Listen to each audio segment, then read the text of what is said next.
पाद सेवन भक्ति। भागवत में, रामायण में, महाभारत में सब जगह पाद सेवन भक्ति मिलती है। रामायण में अयोध्या कांड दोहा 101 में श्री तुलसीदास जी महाराज कहते हैं, पद पखारी जलुपान करी आपु सहित परिवार, पितर पारु करी प्रभु ही पुनि मुदित गयौ ले पार। अर्थ, चरणों को धोकर और सारे परिवार सहित स्वयं उस जल चरणोदक को पीकर पहले उस महान पुण्य के द्वारा अपने पितरों को भव सागर से पार कर फिर आनंद पूर्वक प्रभु श्री रामचंद्र को गंगा जी के पार ले गया। भरत जी ने चरण पादुका मांग ली, मस्तक पर धारण करके करुणा भाव से विह्वल होते हुए ले आए और 14 साल तक उन्हीं की पूजा की।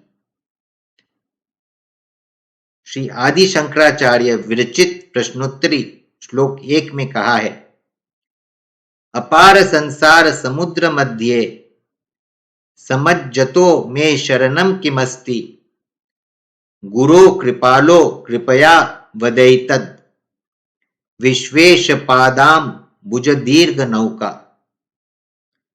अर्थात प्रश्न, हे दयामय गुरुदेव, कृपा करके यह बताइए कि अपार संसार रूपी समुद्र में मुझ डूबते हुए का आश्रय क्या है। उत्तर, विश्वपति परमात्मा के चरण कमल रूपी जहाज। अर्चन भक्ति। भगवान की पूजा करने से, उनके श्री विग्रह के पूजन से। भगवान गीता के 9वें अध्याय के 26वें श्लोक में कहते हैं, पत्रम पुष्पम फलम तोयम यो मे भक्त्या प्रयच्छति तदहम भक्त्युपहृत मश्नामि प्रयतात्मनः। अर्थात, जो कोई भक्त मेरे लिए प्रेम से पत्र, पुष्प, फल, जल आदि अर्पण करता है, उस शुद्ध बुद्धि निष्काम प्रेमी भक्त का प्रेम पूर्वक अर्पण किया हुआ वह पत्र पुष्प आदि मैं सगुण रूप से प्रकट होकर प्रीति सहित खाता हूं।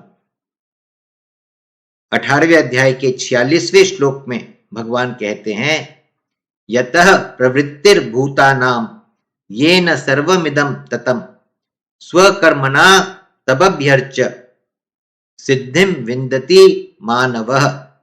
अर्थात, हे अर्जुन, जिस परमेश्वर से संपूर्ण प्राणियों की उत्पत्ति हुई है और जिससे यह समस्त जगत व्याप्त है, उस परमेश्वर की अपने स्वाभाविक कर्मों द्वारा पूजा करके मनुष्य परम सिद्धि को प्राप्त हो जाता है। वंदन भक्ति। भगवान को प्रणाम करने मात्र से। महाभारत के शांति पर्व अध्याय 47 श्लोक 92 में, पांडव गीता के श्लोक 13 में कहा गया है, एकोपि कृष्णस्य कृतः प्रणामो दशाश्वमेधा ववृथेन तुल्यः दशाश्वमेधी पुनरेति जन्म कृष्ण प्रणामी न पुनर्भवाय। अर्थात, भगवान श्री कृष्ण को एक बार भी प्रणाम किया जाए तो वह 10 अश्वमेध यज्ञों के अंत में किए गए स्नान के समान फल देने वाला होता है। इसके सिवाय प्रणाम में एक विशेषता है, 10 अश्वमेध करने वाले का तो पुनः इस संसार में जन्म होता है, किंतु श्री कृष्ण को प्रणाम करने वाला मनुष्य फिर भव बंधन में नहीं पड़ता। श्रद्धा प्रेम की कमी से फल में तारतम्यता कम ज्यादा हो जाती है। विश्वास हुए बिना वस्तु मिलकर भी नहीं मिलने के समान ही है। दुर्योधन की सभा में भगवान ने विराट रूप धारण किया, पर दुर्योधन ने विश्वास नहीं किया, तो भगवान से मिलकर भी नहीं मिलने के समान ही है। ऐसे ही एक महात्मा मिले, हमने नहीं पहचाना तो थोड़ा लाभ हुआ। हम उनसे ऐसे ही मिले जैसे किसी मनुष्य से ही हम मिले, फिर भी महात्मा का मिलना अमोघ होता है। दास्य भक्ति। रामचरितमानस के उत्तरकांड दोहा 119 क में श्री तुलसीदास जी महाराज कहते हैं, सेवक सेव्य भाव बिनु भव न तरिय उरगार, भजऊ राम पद पंकज अस सिद्धांत विचार। अर्थ, हे सर्पों के शत्रु गरुड़ जी, मैं सेवक हूं और भगवान मेरे सेव्य स्वामी हैं। इस भाव के बिना संसार रूपी समुद्र से तरना नहीं हो सकता। ऐसा सिद्धांत विचार कर श्री रामचंद्र जी के चरण कमलों का भजन कीजिए। भगवान भी कहते हैं गीता के 7वें अध्याय के 14वें श्लोक में, दैवी येषा गुणमयी मम माया दुरत्यया मामेव ये प्रपद्यन्ते माया मेताम तरन्ति ते।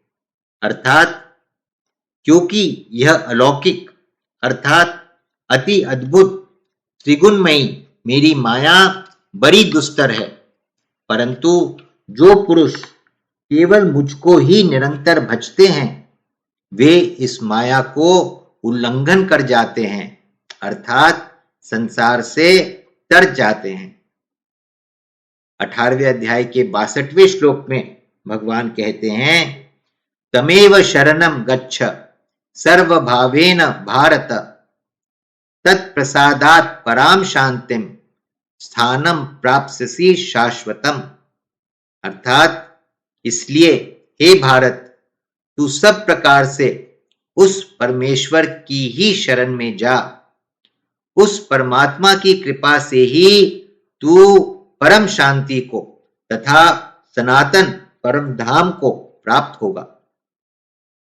9वें अध्याय के 15वें श्लोक में भगवान कहते हैं, ज्ञान यज्ञेन चाप्यन्ये यजन्तो मामुपासते एकत्वेन पृथक्त्वेन बहुधा विश्वतो मुखम।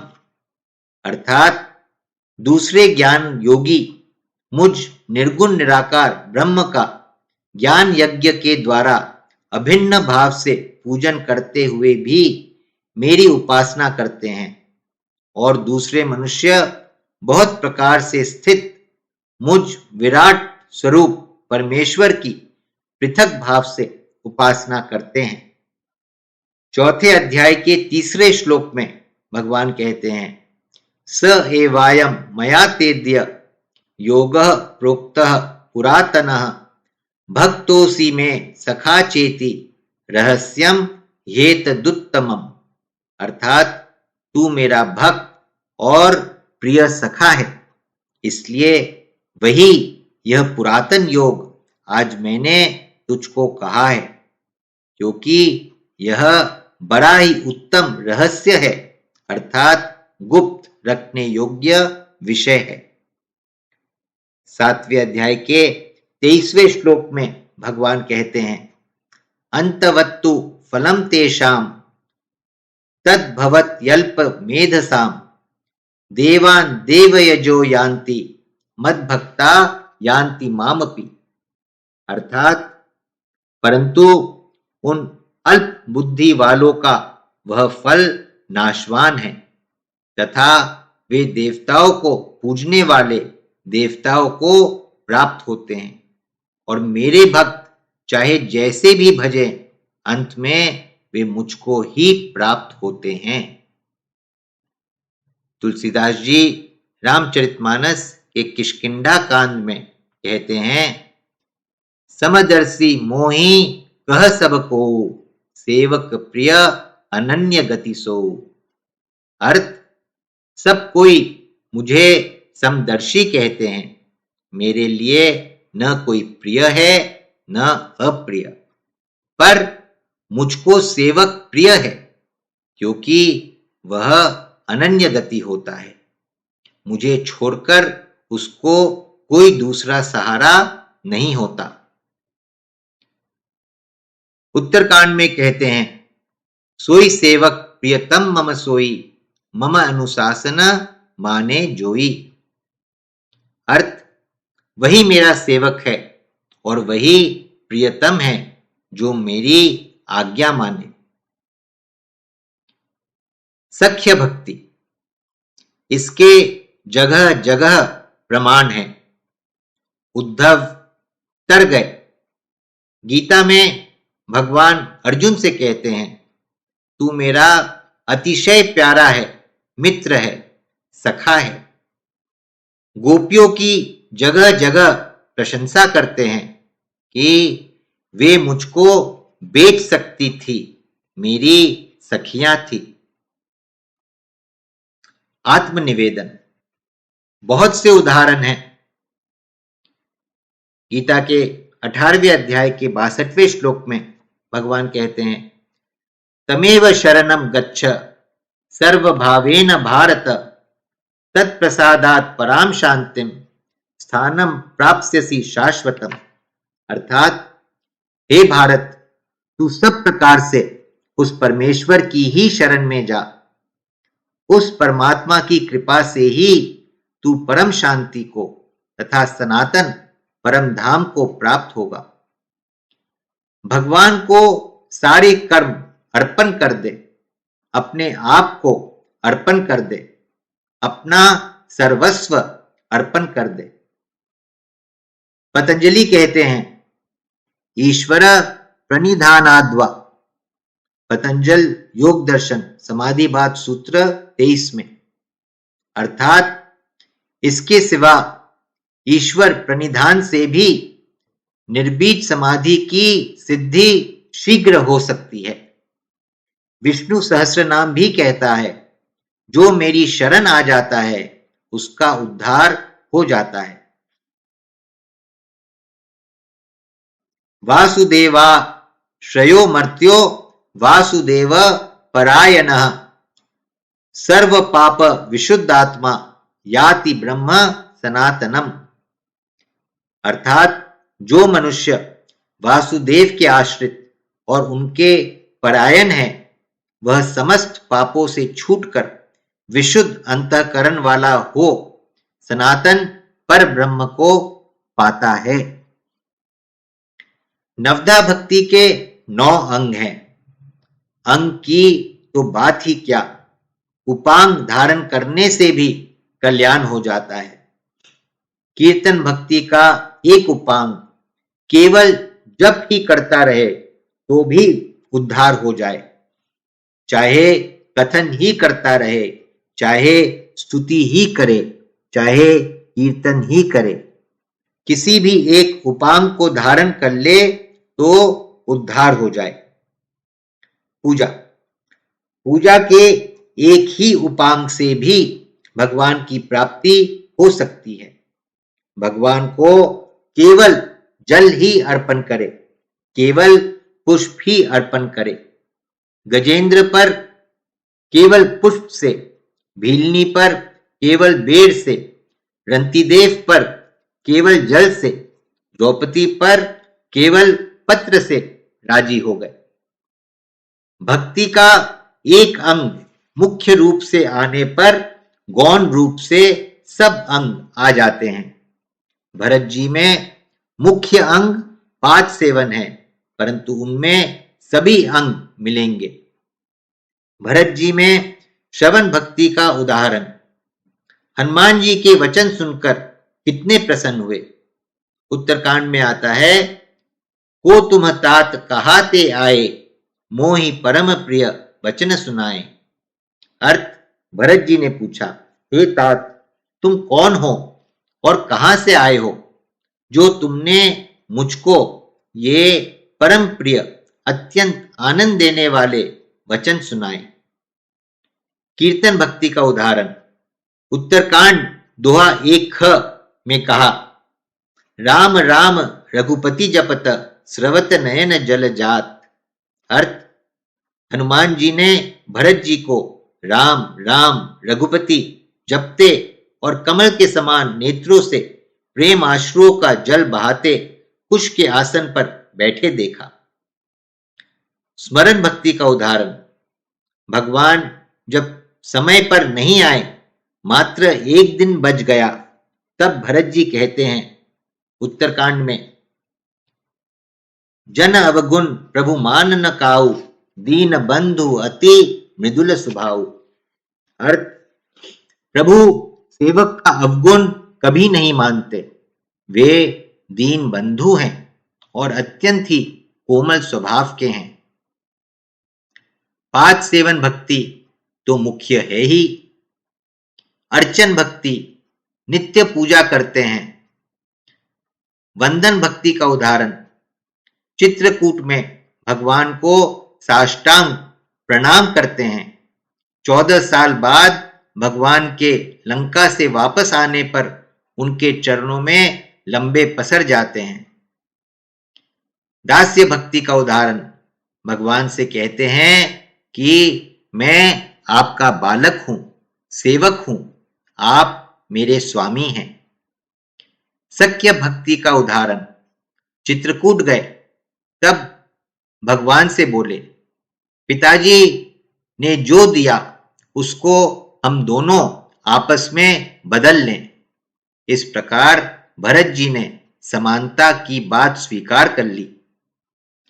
आत्मनिवेदन भक्ति का उदाहरण, भगवान वापस आए तब सारा राज्य अर्पण कर दिया। नारायण नारायण नारायण श्रीमन्नारायण नारायण श्रीमन्नारायण नारायण श्रीमन्नारायण नारायण श्रीमन्नारायण नारायण श्रीमन्नारायण नारायण श्रीमन्नारायण नारायण श्रीमन्नारायण नारायण श्रीमन्नारायण नारायण नारायण नारायण